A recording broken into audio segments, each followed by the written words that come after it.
This is Radio City Funka Antenna, and you are with me, Annie, on Wild Wild West. It is Friday, that day of the week where the weekend begins, and I am only so happy about it because I know you are also gung-ho about the fact that the weekend is about to begin, and which is why I try and ensure that I give you a power-packed show. And that is exactly why I have the Indie Hour lined up for you today. And with me in the studio is someone who does various genres of music, if I can put it that way, because half of it I don't understand, but when I listen to his music, it's really cool. And I'm going to find out more about that. I am talking about someone who has a stage name Chromaderma, and his real name is Rohit Balal. Welcome to the studio. Thank you, thanks a lot. And to my show. Rohit, when I read your Facebook profile, it said psychedelic trance, it said drum and bass, it said dubstep, if I'm not mistaken. Asian Underground. Asian Underground. There was also Asian Overground that was mentioned. Yes, I mentioned it. And there was also something called as trip hop. Okay, yes, that is also somewhat new for me.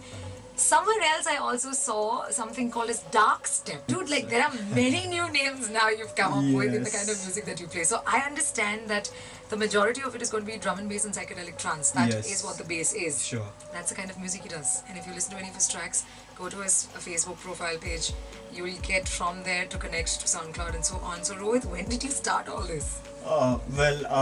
Music was always been in my life. Like my mom was basically a classical singer. Wow. I mean, not really a famous one, but it was a hobby to Forget sing. that, she's a classical singer. Yeah, I mean, she used to participate in a lot of shows, and she just used to sing. Wow. My brother, on the other hand, was, I mean, still is into dance. So he's a professional Odissi dancer, and he's been doing it for like 17 years. So I think art has always been in my family since long.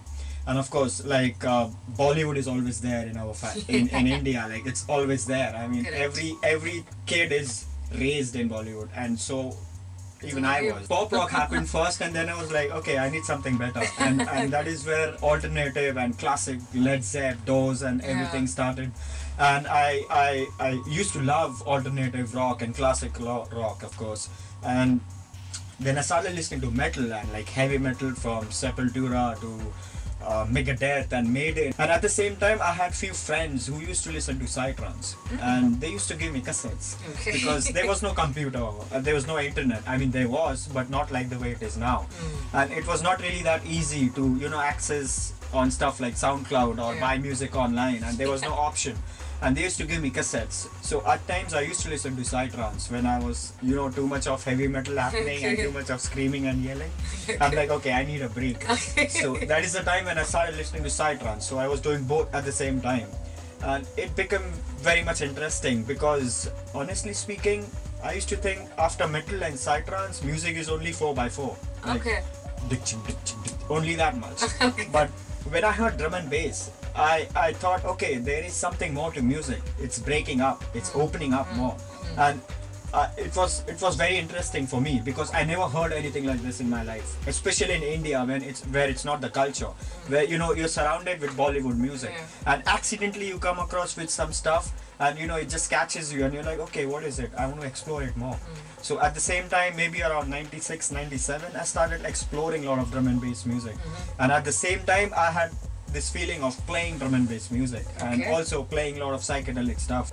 And in order for you to blend in with what you do, you have to make sure that you are comfortable with what you do. And I started doing my own thing. Alright, hold it right there.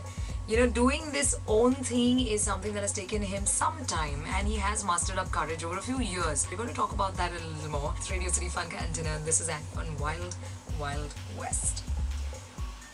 Yes, you are listening to Radio City Funka Antenna, and this is Annie on Wild Wild West. With me in the studio in the Indie Hour, it is none other than Chromaderma.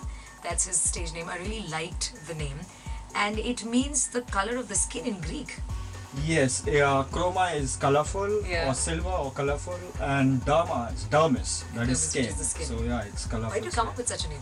Oh, I mean, coming up with names, it's really a tough thing, and I've been wanting a name since long, and every time I'm like, okay, I'm going to keep this name, and every time it's changed. Nothing sounded right. Yes, and this is one time I was just sitting with one of my friend, and we were just talking, and this term just came up because this guy is into a lot of science and a lot of other things, and we were just talking about a lot of spirituality and life and reality and colors and how things, we were just having a discussion about things. And that is when chroma came in the picture, and then dharma came as, rhyming word for it. Okay, does dharma mean something? And it's like, yes, dermis is it's skin in medical terms.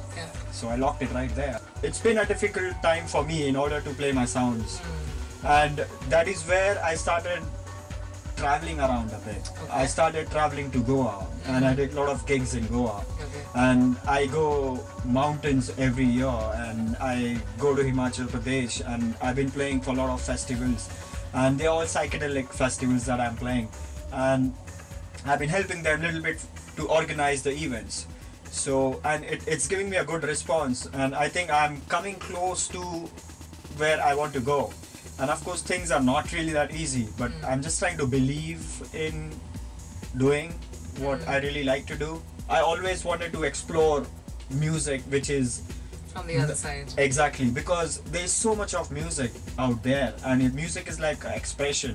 Every genre talks about something, and I wanted to explore psychedelic, and that is when I started listening to psychedelic and I started playing it.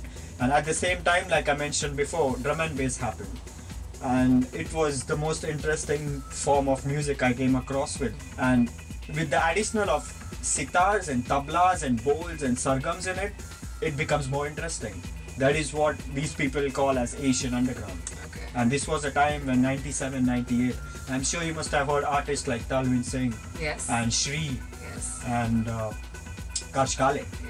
I think I heard all these artists when nobody knew them in India. I'm telling you the fact, because I heard Karsh Kale in the year 98, and I was surprised with what this guy is doing. I'm talking about Karsh Kale or Earth Tribe or Shri or Padmarsh, there's this artist, and State of Bengal.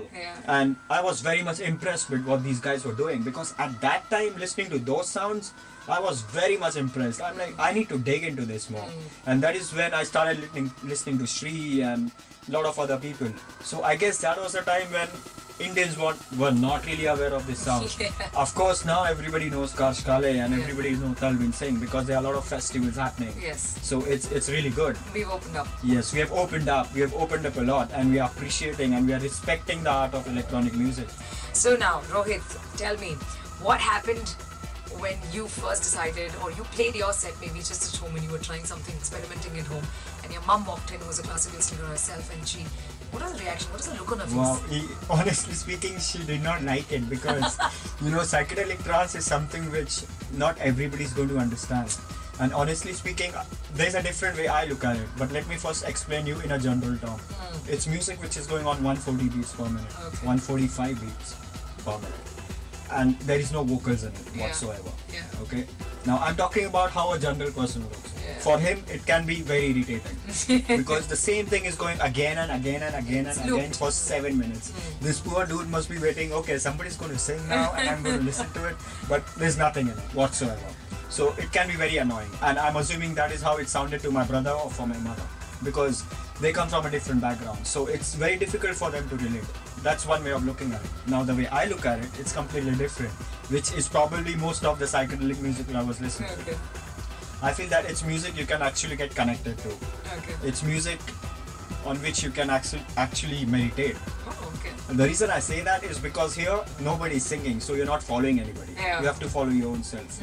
You're focusing on your own identity. And it's like somebody is singing and you're following what he's singing and you're going to into his world. That's not how it works here. And this is where you have to be in your own world and see how you feel about it. It's music on which you can dance and express, and it's basically a dance trance experience, and that is what I like about this music. And of course it can be very fast at times, but once you get hooked onto it, you really like it. It's something you can always relate to, because you're not relating to any singer, or you're not following any particular words. You're out there on your own. You're out there with the sounds on your own. So you just follow the groove, the patterns, and it's about how you feel from the inside. and of course how you feel from the inside, it's going to express from the outside. Yeah. You know what he's talking about is very spiritual, by the way, and which means he also has a philosophical side to him, which the psytrance music has led him to. For a layman, like he said, that it's very annoying because it is not easy for anybody to sit quiet, listen to loopy music, and then go into such dark spaces of your brain and mind that you can't handle it. It is really not easy, and he's been playing that kind of music for the longest time. Boy, you know, by now maybe you're very close to achieving nirvana. I'm not really sure.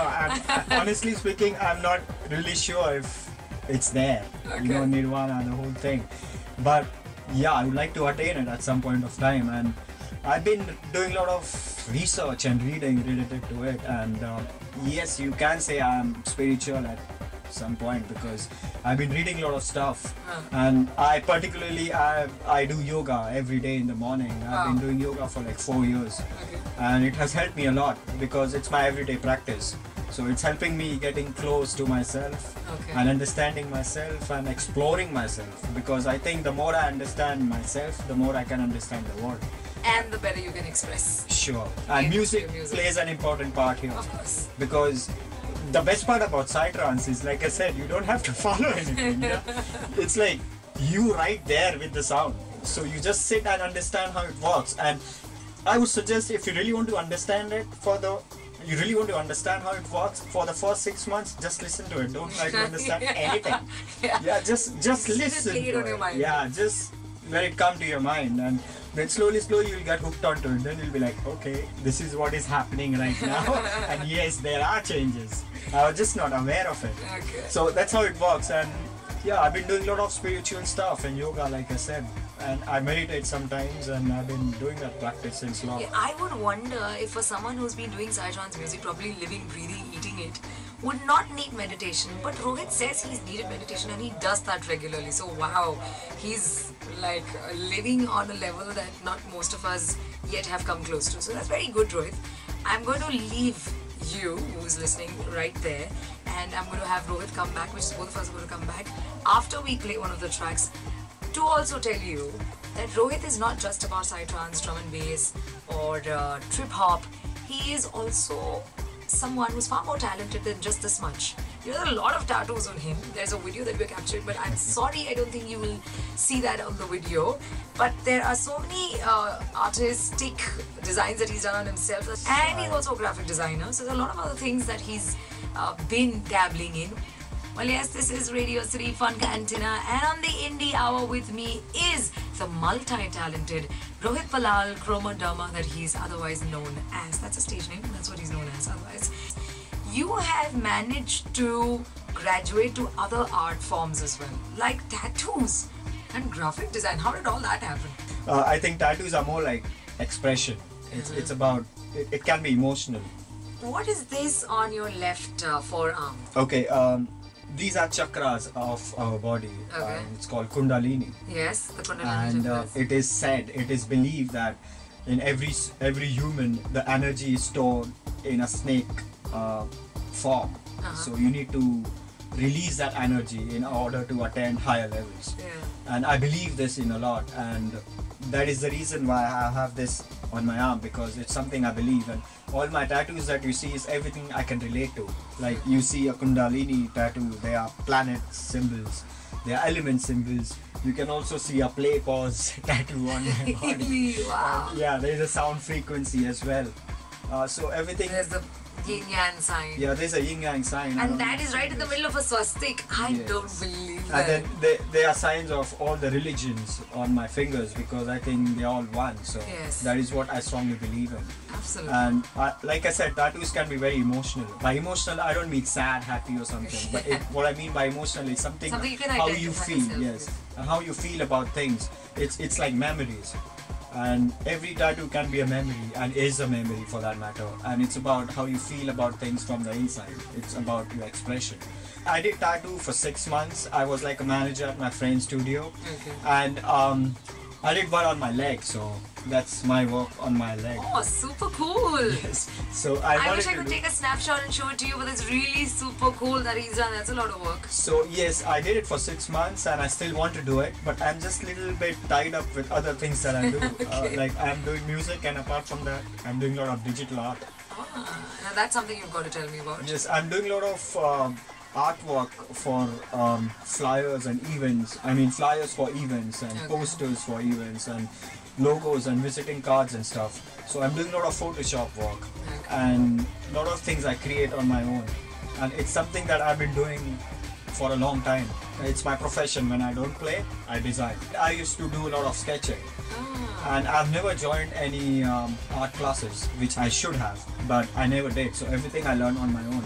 Wow. And I think I've come to a level where people are kind of appreciating it, and I like the fact when they appreciate, because then all the hard work that I put in it, I feel that there is output to it, and that is why I'm taking my designing into a certain direction where people can see it more. And of course you can see all my work online. You Google Chromaderma and you get my artwork and music links, and you can see, and you can decide on your own that you know how the variation in my artwork. The self-taught artist, whether it is music or whether it is the other art forms that he has picked up. Well, boy, this little lean figure over here is pretty mean, by the way, huh? It's not something that comes as a small package and just does one thing. He has a number of extra hands that he has out there at work, and yeah, all the hard work, like he said, you can see or catch on Chromaderma website. Do you have your own No, website? I don't have a website yet. I'm going to have it soon. But right now you can just Facebook Google page, me. or Yeah, I just have a Google. Facebook page, Chromaderma. I have a SoundCloud page. You can also Google me on. I'm sorry, you can search me on Google. Yes, Yeah, and usually it is just Google. You know, just Google it. and yeah, you'll just find Google so. it, and you're going to find a lot of links, because I'm doing some upcoming projects, and I'm doing some designing for international clients, and it's coming out good. I'm doing some album designing as well. And that is Jane, by the way, in the studio, along with Chromaderma. She's someone who's accompanied him all the way from. Where does she come from? I come from Russia. Ah, she's come all the way from Russia. I'm sure she got pulled into Chromaderma's music, and then obviously now it moves to other talents and other skills of designing and art and stuff like that. So there's a lot to learn from this gentleman over here, Chromaderma. I think soon he would start sessions of not psytrance as much as about trying to find meaning in yourself and your life, right? Looks Yeah, like that. a lot of things actually. Yes. Very young age to achieve all of that. And so we're going to keep talking about this. You think you'll ever, you know, compose for a Bollywood film if you're asked to? Well, I would love to, honestly speaking. Yeah. But then, if I do that, I would like to do it my way.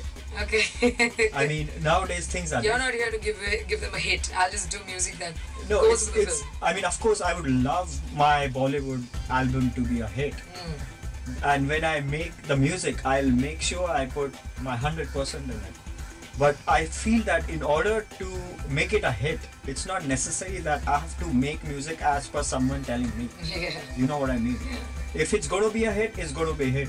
It's not necessary that I'm listening to this guy and he's asking me to play these chords, and that is why it's going to be a hit. Sure. Then there's no point me being there. Because if I make a music for Bollywood or for anything for that matter, I want to make sure that it comes from, I mean, I feel good about it. And if it's really good, then it's going to be a hit. And then people are going to love it for sure. So it shouldn't be like I'm doing because you want me to do it this way. You know, it should be like I should have my own space to create. Sure. And that applies to any person who is into creativity. He wants his Absolutely. space. Absolutely. And if that space is this top, he's not going to create anything. And you know, I mean, you need time to create. Sometimes I'm sitting for months, I'm supposed to design a flyer, and for months I'm doing it, and I'm not able to design anything. Sometimes I do it in 1 hour. So it's like a flow. Creativity can come in a flow, or it can not come for like hours or days or months. So Chromaderma here is hinting at the fact that if there is any Bollywood music director or producer who wishes to come up with music that is very experimental and something that is Chromaderma, then well, he's not going to run away from that idea. He doesn't mind doing music as long as it's good music that gels with him. He doesn't come from a different planet. He's just playing music that is different, and which is exactly why he's here with me on my show Wild Wild West. I only talk about the wild people and the wild things they do, right? And so on that note, thank you once again, Rohit, and I am hoping to see you real soon. Thank you so much.